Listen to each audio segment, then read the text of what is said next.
नमस्कार, स्वागत है। मैं हूं अमरेंद्र कुमार। आज हम लोग बात कर रहे हैं बिहार एपीओ को लेकर। बिहार एपीओ को लेकर यूट्यूब पर इन दिनों भ्रम की स्थिति उत्पन्न हो चुकी है। कई चैनल ऐसे हैं जो कि कभी 760 बताते हैं, कभी कहते हैं कि 499, कभी कहते हैं कि 256 ये ऐड होंगी। तो आप अगर उस नोटिफिकेशन को ध्यानपूर्वक पढ़ेंगे तो उसमें कुल मिला के ये स्पष्ट होता है कि 499 पोस्ट सृजित किए गए हैं। तो स्वाभाविक है कि 499 ही वैकेंसी आएगी, वो भी एपीओ के लिए। और रही बात की वैकेंसी आएगी कब, तो वैकेंसी आपको सितंबर के लास्ट लास्ट तक या अक्टूबर के फर्स्ट वीक तक आने की संभावना है। और संभवतः बिहार के मुख्यमंत्री नीतीश कुमार ये चाहते हैं कि जो भी सारी वैकेंसी पेंडिंग है वो सारी जल्द से जल्द निकले। इन केस किसी वजह से अगर आपकी वैकेंसी नहीं आ पाई सितंबर के लास्ट तक या अक्टूबर के फर्स्ट वीक तक, क्योंकि अक्टूबर के फर्स्ट वीक में आचार संहिता लगेगी, अगर उससे पहले आ गई तो ठीक है, नहीं आई तो आपको फिर ये जनवरी फरवरी में आएगी और एग्ज़ाम आपका मार्च तक पहुंचेगा। अगर ये सितंबर के लास्ट या अक्टूबर के फर्स्ट वीक में आती है तो इसका एग्ज़ाम निश्चित रूप से आपका दिसंबर में तो नहीं होने जा रहा है। वजह साफ है कि आप अभी कुछ दिन पहले, लगभग 4 दिन पहले की बात है कि बीपीएससी के जो सचिव हैं उन्होंने प्रेस कॉन्फ्रेंस किया था। उन्होंने कहा कि बीपीएससी एडीईओ जो पोस्ट है उसके लिए दिसंबर में स्लॉट खाली नहीं है। तो स्वाभाविक है कि पहले तो उसकी एग्ज़ाम होनी है जो कि वो जनवरी जाएगा। बीपीएससी टीचर की भी बात करें वो भी जनवरी जाएगा। तो फरवरी से पहले एग्ज़ाम आपका नहीं होने जा रहा है बीपीएससी एपीओ। अब हम मान के चलते हैं कि अगर ये वैकेंसी सितंबर में ही आ जाती है तो भी एग्ज़ाम फरवरी से पहले नहीं होने जा रहा है। और अगर वैकेंसी सितंबर में ना आ पाए, चुनाव के बाद आए, तो भी एग्ज़ाम आपका फरवरी लगभग लास्ट या मार्च के फर्स्ट वीक के आसपास होगी। उस स्थिति में क्या होगा कि नोटिफिकेशन आपको जनवरी के लास्ट तक या फरवरी के फर्स्ट तक देखने को मिलेगा। अगर पिछले 10 वर्षों का इतिहास अगर बिहार का आप देखेंगे तो जज की ही वैकेंसी ले लें या आप एपीओ की वैकेंसी ले लें तो बिहार जज 2016 ये फरवरी में आई।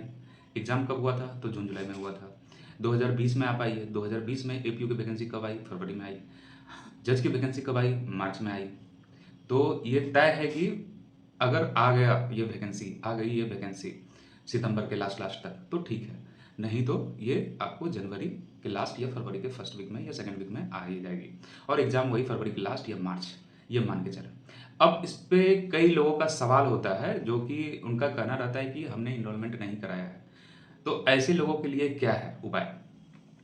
तो मेरा सलाह है उन लोगों को कि आप इनरोलमेंट ज़रूर करा लें जिस भी स्टेट में हैं, क्योंकि अगर वैकेंसी आएगी भी सितंबर के लास्ट में या अक्टूबर के फर्स्ट वीक में तो 1 महीने तो कंप्लीट ये हो गए, 1 महीने फॉर्म भरने के लिए दिए जाएंगे। तो ओवरऑल आपके पास तब तक अगर इनरोलमेंट आपका हो जाता है तो 2 महीने में तो आपको रजिस्ट्रेशन या सर्टिफिकेट आपको इनरोलमेंट का मिल चुका होगा। तो आप उस चीज़ के लिए भी आसान्वित हो सकते हैं।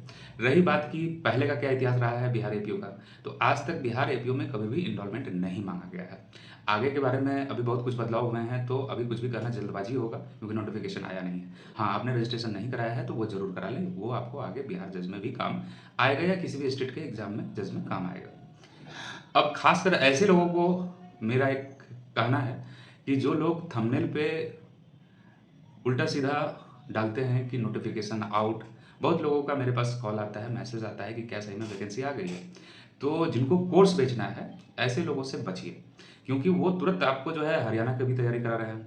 झारखंड का डेट आउट हुआ तो तुरंत झारखंड का बैच स्टार्ट कर दिए। बिहार एपीओ का क्या है, वो 1 मिनट आपको थंबनेल डालते हैं कि नोटिफिकेशन आउट और तुरंत जो है कोर्स बेचने लगते हैं। तो सिर्फ कोर्स पे आप डिपेंड ना रहें। मैं ये नहीं कहता कि आप कोर्स ना करें, ना खरीदें, ना बेचें, जो भी है करें, लेकिन जो स्टूडेंट हैं उन्हें पता है कि उनका पॉकेट कितना अलाउ करता है।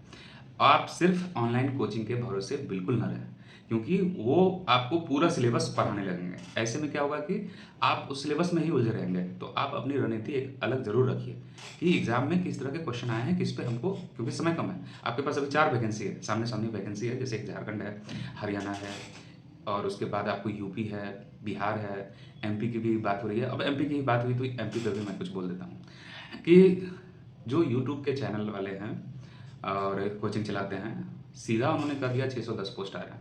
कैसे आ जाएंगे 610 पोस्ट? और जब भी जो आना होगा तब देखा जाएगा। अभी जो सामने है वो देखना है। तो सिर्फ व्यू पाने के लिए आप कुछ भी नोटिफिकेशन ना डालें और इससे छात्र दिग्भ्रमित होते हैं। उसमें क्या होता है ना कि ये स्टूडेंट ये सोचते हैं कि अच्छा 610 पोस्ट आ ही रहा है, बिहार एपीओ का 760 पोस्ट आ रहा है, तो छोड़ देता हूँ, ये स्टेट छोड़ देता हूँ, वो स्टेट छोड़ देता हूँ, वो सेफ रहेगा। ऐसे में आप फँस जाइएगा। तो आप ऐसे लोगों से बचें और जिन्हें मुझसे दिक्कत है, वो मेरे चैनल को अनसब्सक्राइब कर सकते हैं। जिन्हें मेरी बातें सही लग रही है, वो सब्सक्राइब कर सकते हैं और आपसे अनुरोध है कि आप सब्सक्राइब करें। अब आते हैं दूसरे नंबर पे जो हमारी जो बातचीत आज की है, वो बिहार एपीओ तो आपका क्लियर हो गया कि क्या होना है, नहीं होना है। अब हम लोग बात करते हैं झारखंड। झारखंड का डेट जो है वो 10 और 11 अक्टूबर दिया गया है। तो किसी एक दिन ही एग्ज़ाम होना है, क्योंकि उन लोगों ने एक अनुमान लगाया है कि इस 2 दिन में जिस दिन मेरा स्लॉट खाली रहेगा उस दिन मैं एग्ज़ाम लूँगा। तो 10 या 11 को होना है। हाँ, आप इसमें बिल्कुल ना पड़ें कि हो सकता है डेट बढ़ जाए, ये हो जाए। जब बढ़ेगा तो वो आपके लिए बोनस होगा। अभी फ़िलहाल आप ये मान के चलिए कि मेरे पास 30 दिन है, 30 दिन में हमको ऑल जो सिलेबस है मेरा, उस आधार पे हम कैसे ज़्यादा से ज़्यादा प्रैक्टिस करें, जीएस के लिए हम कैसे इसकी अपनी तैयारी करें, करंट अफेयर पढ़ें। अब इसके अलावा तीसरे नंबर पे आता है हरियाणा। हरियाणा का 2 नवंबर डेट डिक्लेयर है। तो अब रही बात हरियाणा का क्या करना है, तो कुछ लोग कह रहे हैं कि रीट डाला गया है, हो सकता है सिलेबस में अमेंडमेंट होगा तो डेट इसकी बढ़ेगी। जब बढ़ेगा तब देखा जाएगा और हो सकता है कि अच्छी बहस होती है कोर्ट में। पीपीएससी का जो आप लोगों ने देखा होगा न्यूज़ में कि 3 महीने आंदोलन चला, 2 दिन कोर्ट में बहस हुई, सब कुछ फेवर में गया, लेकिन रिजल्ट क्या है आपसे छिपा हुआ नहीं है। तो हो सकता है कि फिर वही सिलेबस रह जाए। तो आप जीएस पढ़िए, ठीक है, नहीं होगा कोई इशू नहीं है। अभी आपके पास 3 स्टेट और भी हैं। आगे रही बात, ये हरियाणा की तो बात हो गई। हरियाणा के बाद अब हम लोग बात करते हैं यूपी। यूपी के बारे में कहा जा रहा है कि सितंबर में इसका नोटिफिकेशन आना है।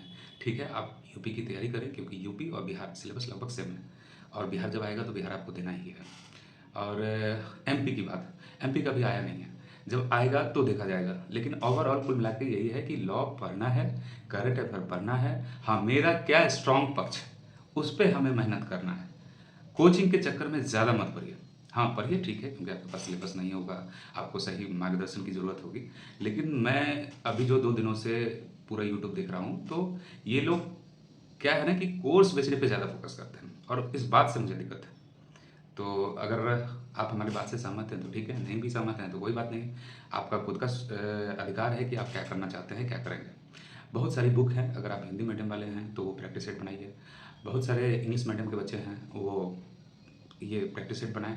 हाँ, आपको ये पहले एक स्ट्रेटजी होती है किसी भी एग्ज़ाम का, जो आप खुद कर सकते हैं और आपको पता भी होगा, आप खुद भी इस पे, क्योंकि देखिए उचित मार्गदर्शन का जब अभाव होगा तो सीधी सी बात है कि 1 साल, 2 साल, 3 साल, 4 साल निकलता चला जाएगा और दबाव बहुत होगा। आप भी घर से निकले हैं, बहुत सारी उम्मीदें हैं आप पे, तो अपना दिमाग ज़रूर लगाएँ।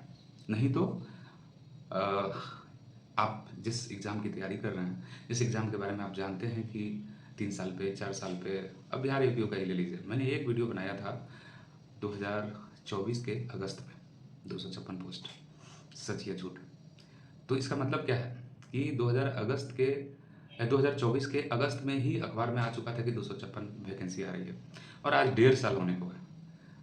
तो आप समझ सकते हैं कि मैं क्या कहना चाहता हूँ कि हम लोग या जो भी छात्र हैं वो तैयारी जो करते हैं, वो त्रिवर्षीय योजना चलती है।